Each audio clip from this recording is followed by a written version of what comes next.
I'm Carolyn Beener. I'm a writer. And I'm Mark Beener. I'm an illustrator. My name is Charlene Glenn. I am Matthew J. Kirby, author of The Clockwork 3.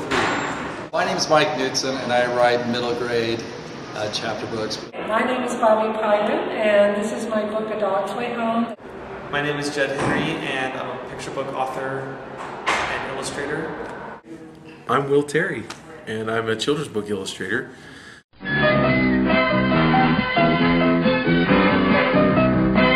Writing has always brought me a deep sense of fulfillment. It sort of energizes me like nothing else does.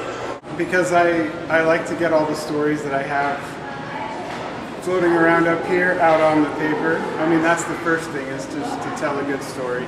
I can say whatever I want. I can lie. I mean, I can just make things up. That's fun.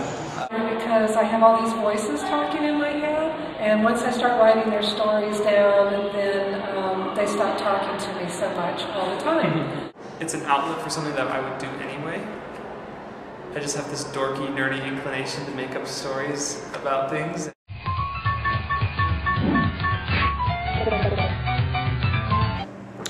Illustrating is fun because it gives you a chance to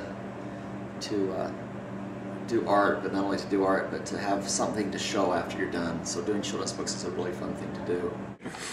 That's a good question. I love being an illustrator because it gives me the freedom to create really fun images and characters. And usually it's something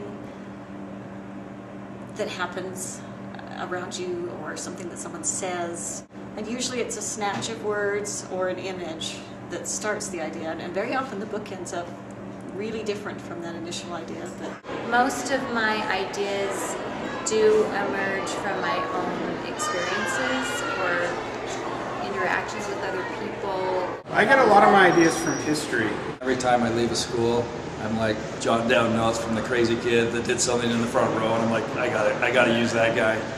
I get my ideas from paying attention. So I just follow kids around and ask them what they're thinking. I guess a lot of it is inspiration from looking at other illustrators' work as well. Just life experiences. I mean, you got to get outside and you got to do other things to have experiences so that you can draw on, to be able to actually draw.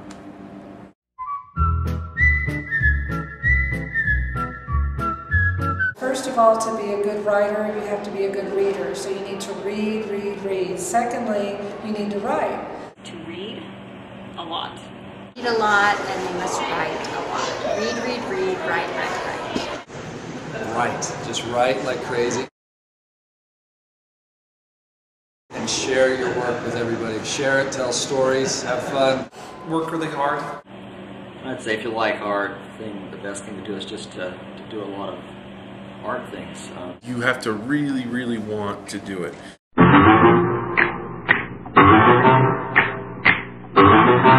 When I was young, we had a sand pile in our yard. And it was really fun to go out there, and I'd get out the hose, we'd fill the sand pile with water, we'd have islands and boats, and just all kinds of creative play. I like to read. I loved just being outdoors and being active. I also loved reading. I love to read, and I've been writing stories since I was a kid. We were outside all the time. I rode bikes. Didn't do as much reading as I should have, but I did read. I liked more adventure books when I was a little kid. I drew a lot, played a lot of video games, and then just goofing around, just playing whatever games there were in the neighborhood that anybody was up to. We would go in the woods and we used to make forts, and we used to pretend that we were, Robin Hood and different characters and stuff.